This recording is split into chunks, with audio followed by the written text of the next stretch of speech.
जय माता दी दोस्तों, आपके अपने चैनल धर्म साधना में आपका बहुत बहुत स्वागत है।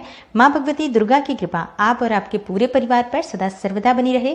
दोस्तों, नवरात्रि में अखंड दीपक प्रज्वलित करने से माँ भगवती की कृपा हमें बहुत ही शीघ्र मिल जाती है।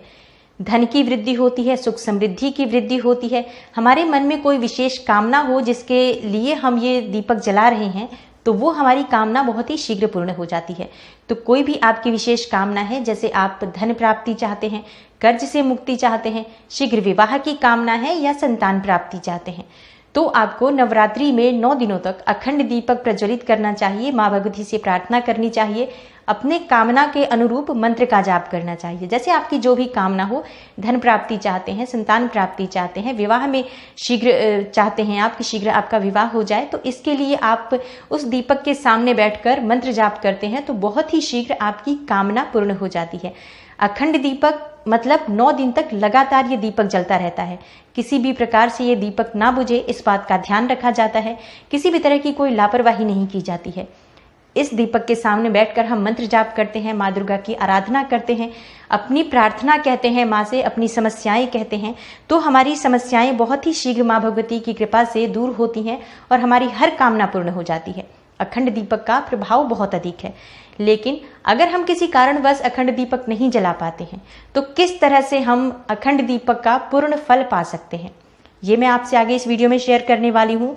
और अखंड दीपक अगर जला रहे हैं तो किस तरह से हमें उपाय करने चाहिए जिससे कि हमारे जीवन में धन सौभाग्य की वृद्धि हो, समृद्धि की प्राप्ति हो, मान प्रतिष्ठा में वृद्धि हो, यश और कीर्ति की प्राप्ति हो, माँ लक्ष्मी की कृपा मिले, नकारात्मक ऊर्जा दूर हो, मतलब हमारी कोई भी कामना हो बहुत शीघ्र पूर्ण हो जाए। इसके लिए हम दीपक जलाते समय या फिर इन नवरात्रि के इन विशेष दिनों में कौन से उपाय दीपक के लिए करना चाहिए, अखंड दीपक से हम कर सकते हैं।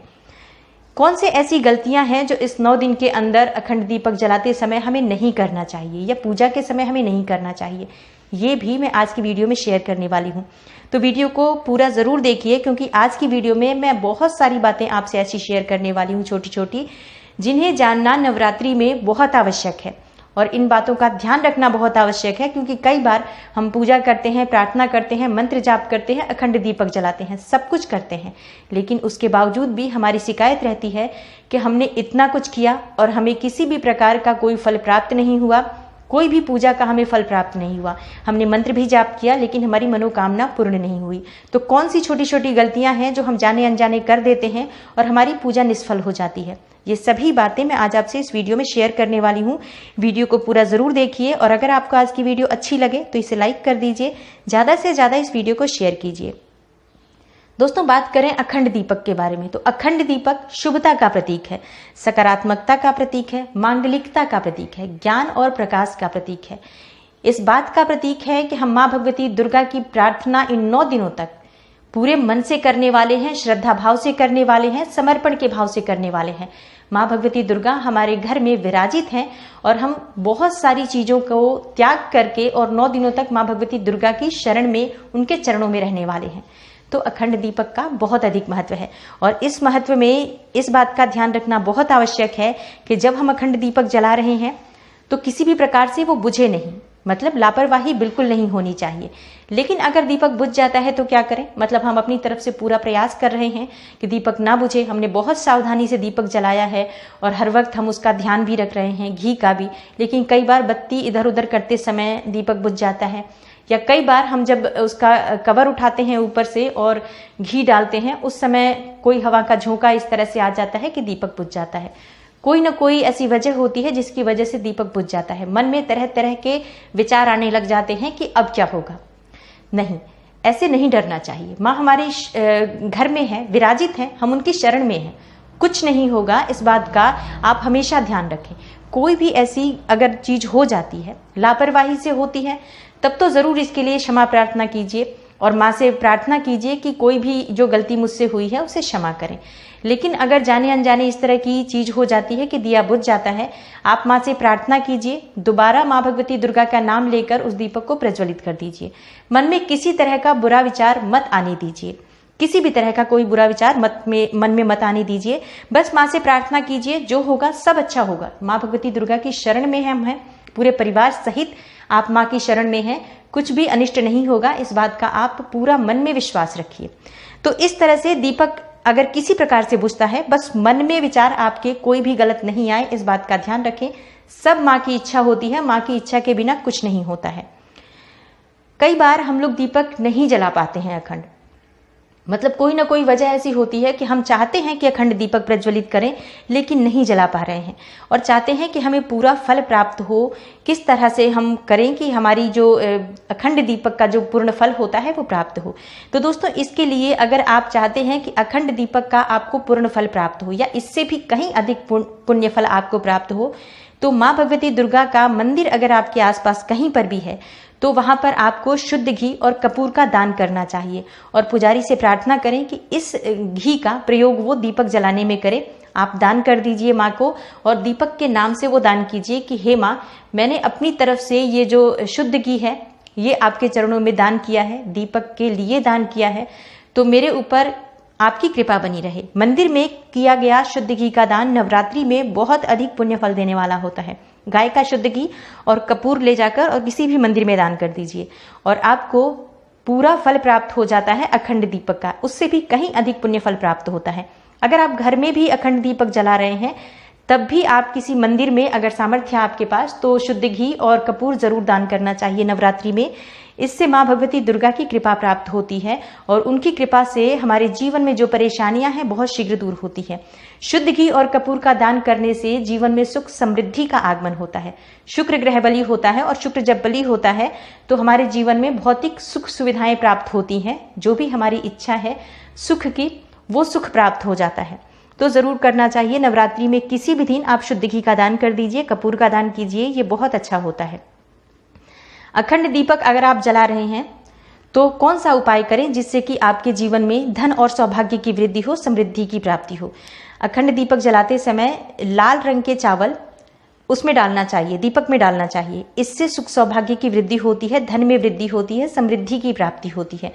थोड़ा सा चावल आप किसी भी समय डाल दीजिए, रंगे हुए चावल, तो बहुत ही शीघ्र आपके मन में अगर धन प्राप्ति की कामना है, समृद्धि की प्राप्ति चाहते हैं तो आपकी कामना पूर्ण हो जाती है। मान प्रतिष्ठा चाहते हैं, यश की प्राप्ति चाहते हैं कि समाज में, परिवार में, हर जगह आपकी यश हो, कीर्ति हो, कहीं पर भी जहां पर आप जाएं आपकी मान प्रतिष्ठा हो। इसके लिए इत्र का प्रयोग करना चाहिए दीपक में। जो आप अखंड दीपक जला रहे हैं उसमें थोड़ा सा इत्र आप डाल दीजिए। ये आप सुबह शाम दोनों टाइम डाल सकते हैं। जैसे कि जब भी आप घी डालते हैं सुबह या शाम, तो आप थोड़ा सा इत्र डाल दीजिए। इससे आपकी जो भी प्रतिष्ठा की कामना है, मान की कामना है, यश कीर्ति की कामना है, वो पूर्ण हो जाती है।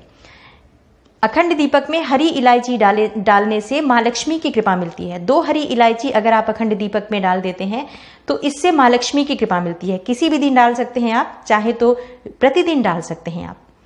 लौंग अगर आप अखंड दीपक में डालते हैं, 2 लौंग अगर आप अखंड दीपक में डाल देते हैं तो इससे नकारात्मक ऊर्जा का नाश हो जाता है। किसी भी प्रकार की आपके घर में नेगेटिव एनर्जी है, इससे दूर होती है। सकारात्मक ऊर्जा का वास होता है, और जब सकारात्मक ऊर्जा का वास होता है तो आपकी सभी समस्याएं स्वतः ही समाप्त हो जाती हैं। धन समृद्धि, सुख की प्राप्ति होती है, बीमारियों से मुक्ति मिलती है, कर्ज से मुक्ति मिलती है। लौंग, और अगर आप लौंग डाल देते हैं उस अखंड दीपक में। तो अब बात करते हैं कि अगर आप अखंड दीपक नहीं जला रहे हैं तो आपको किस तरह से इस प्रयोग का लाभ हो। आप जो सुबह शाम दीपक जलाते हैं उस दीपक में भी ये प्रयोग कर सकते हैं। जो सुबह शाम आप दीपक जला रहे हैं, अगर आप अखंड दीपक नहीं जलाते हैं तो भी माँ भगवती के सामने आप अखंड दीपक तो प्रज्वलित कर रहे हैं। सुबह शाम दीपक तो आप जला रहे हैं, तो सुबह शाम जो दीपक जला रहे हैं उसमें भी आप ये वस्तुएं डाल सकते हैं और आपको वही फल प्राप्त होगा। दोस्तों, अब बात करते हैं कि ऐसा कौन सा काम है जो इस नवरात्रि के समय में हमें नहीं करना चाहिए, और अगर हम ये करते हैं जाने अनजाने कैसे भी, तो हमारी पूजा जो है वो निष्फल हो जाती है। हम कितना भी प्रयोग करते हैं, कितना भी उपाय करते हैं, उसका फल हमें प्राप्त नहीं हो पाता है अगर हम ये गलतियां करते हैं। तो क्या नहीं करना चाहिए इस नवरात्रि के समय में, जब आपके घर में अखंड दीपक जल रहा है, माँ की चौकी आपने लगाई है, तो आपको खुले बालों में माँ की पूजा नहीं करनी चाहिए। स्त्रियों को कभी भी खुले बालों में पूजा नहीं करनी चाहिए, खुले बालों में दीपक प्रज्वलित नहीं करना चाहिए। इस बात का आपको ध्यान रखें। दीपक को कभी भी पीठ दिखाकर नहीं जाना चाहिए। जैसे आपने दीपक प्रज्वलित किया है, जब वहां से आप निकलते हैं तब सामने से ही निकले, घूमकर पीछे पीठ दिखाते हुए कभी भी नहीं निकलना चाहिए दीपक के सामने से या मंदिर के सामने से, कभी भी। जैसे ये रोज के लिए भी मैं बात कर रही हूँ कि आप प्रतिदिन जो पूजा कर रहे हैं तब भी पूजा करने के बाद आपको कुछ कदम सामने से ही चलना चाहिए, बैक नहीं होना चाहिए, पीठ नहीं दिखाना चाहिए कभी भी मंदिर में मूर्ति को या फिर दीपक को। इस बात का आप ध्यान रखें। दीपक को गंदे हाथों से कभी भी नहीं छूना चाहिए। जब भी आप दीपक में घी डालने जा रहे हैं या फिर आप दीपक को एक बार चेक करने जा रहे हैं कि घी है या नहीं है, इससे पहले आप हाथ पैर मुंह धो लें, उसके बाद ही आपको दीपक छूना चाहिए। तो इस बात का आप विशेष रूप से ध्यान रखें। और इस नवरात्रि के 9 दिनों के अंदर आपको विशेष रूप से इस बात का ध्यान रखना है कि आप अपने घर में किसी भी प्रकार से वाद विवाद की स्थिति ना बनाएं, कलह का माहौल ना बने, इस बात का आप ध्यान रखें। अगर घर में कलह क्लेश होता है तो पूजा का कोई फल प्राप्त नहीं होता है। आप सोचिए कोई आपके घर में आता है और अगर आप उस समय में कलह करते हैं तो उसे बुरा लगता है। हमने माँ को स्थान दिया है, चौकी लगाई है, दरबार लगा है माँ का हमारे घर में, और माँ के लिए हम अखंड दीपक जला रहे हैं, सुबह शाम मंत्र का जाप कर रहे हैं, और ऐसे में अगर परिवार के सदस्य आपस में लड़ते झगड़ते हैं तो हमारी पूजा निष्फल हो जाती है। अगर हम व्रत भी कर रहे हैं तो भी हमें हमारा व्रत का भी कोई फल प्राप्त नहीं होता है। तो इस बात का आपको ध्यान रखना चाहिए कि इस नवरात्रि के समय में आपको बिल्कुल भी घर में कलह क्लेश नहीं रखना है, क्रोध नहीं करना है, और आपस में जैसे परिवार के सदस्य किसी भी दूसरों की बुराई ना करें, बाहर की बातें लाकर घर में किसी की निंदा ना करें, किसी के बारे में भी अपशब्द ना करें। घर में जितना हो सके सकारात्मक माहौल बनाकर रखें, आपस में प्यार से रहें, पूरे समय माँ भगवती दुर्गा के मंत्रों का, उनके नाम का स्मरण करते रहें। परिवार के हर सदस्य इस बात का ध्यान रखें। अखंड दीपक अगर आपके घर में जला है तो आपको इस समय में तामसिक भोजन का प्रयोग नहीं करना चाहिए। किसी भी सदस्य को, परिवार के किसी भी सदस्य को घर में लहसुन प्याज का प्रयोग नहीं करना चाहिए। अब बात करते हैं कि अगर घर में लहसुन प्याज नहीं खाते हैं, बाहर से खाकर आ सकते हैं? नहीं, बिल्कुल भी नहीं। अगर आपके घर में माँ की चौकी लगी है, माँ की पूजा कर रहे हैं, एक व्यक्ति अगर व्रत कर रहा है, दूसरा सदस्य बाहर से मांस मदिरा या फिर लहसुन प्याज का सेवन कर रहा है, ये भी ठीक नहीं होता है। माँ सबके लिए, जो भी व्यक्ति पूजा कर रहा है, प्रार्थना कर रहा है, वो सबके लिए कर रहा है ना। सबके लिए ही आप प्रार्थना करते हैं कि मेरे परिवार के सभी सदस्य खुश रहें, सभी सदस्य सफल रहें, सबकी इच्छाएं पूर्ण हो। आप इस तरह से प्रार्थना कर रहे हैं। ऐसे में घर का अगर कोई भी सदस्य गलती करता है तो इसका फल प्राप्त नहीं होता है। जो आप पूजा कर रहे हैं वो निष्फल हो जाती है। तो इस बात का ध्यान रखिए। नवरात्रि के 9 दिन की ही तो बात है। माँ भगवती दुर्गा की आराधना कर रहे हैं, हम उनकी शरण में हैं, और हर तरह से माँ की शरण में रहने से हमारे मन की हर इच्छा पूर्ण हो जाती है। अगर हम माँ से कुछ ना भी मांगें, सिर्फ उनके मंत्रों का जाप करें, उनके नाम का स्मरण करें, नियमों का पालन करें, जैसे ब्रह्मचर्य का पालन करना है, तामसिक भोजन नहीं करना है, इस तरह से घर में वाद विवाद नहीं करना है, कलह क्लेश नहीं करना है, इन बातों का आप ध्यान रखेंगे तो आपको बहुत अधिक पुण्य फल प्राप्त होता है। और कई सारी हमारी समस्याएं तो माँ ऐसे ही हमारी जो समस्याएं हैं वो समाप्त कर देती हैं हमारे बिना कहे ही। लेकिन हमें घर में सात्विकता, सकारात्मकता बनाकर रखनी है, इस बात का ध्यान रखें। तो उम्मीद करती हूँ आज की वीडियो से आपको लाभ अवश्य होगा। वीडियो आपको अच्छी लगी हो, आपके लिए थोड़ी सी भी उपयोगी सिद्ध हो तो वीडियो को लाइक कर दीजिए और फैमिली फ्रेंड्स के साथ ज़्यादा से ज़्यादा इस वीडियो को शेयर कीजिए। चैनल पर पहली बार आए हैं तो चैनल को सब्सक्राइब ज़रूर कर लीजिए और बेल बटन को प्रेस कर लीजिए। इससे ये होगा कि इस तरह की सभी वीडियोज़ की नोटिफिकेशन आपको सबसे पहले मिलेगी। मैं मिलती हूँ आपसे अगली वीडियो में, तब तक के लिए नमस्कार।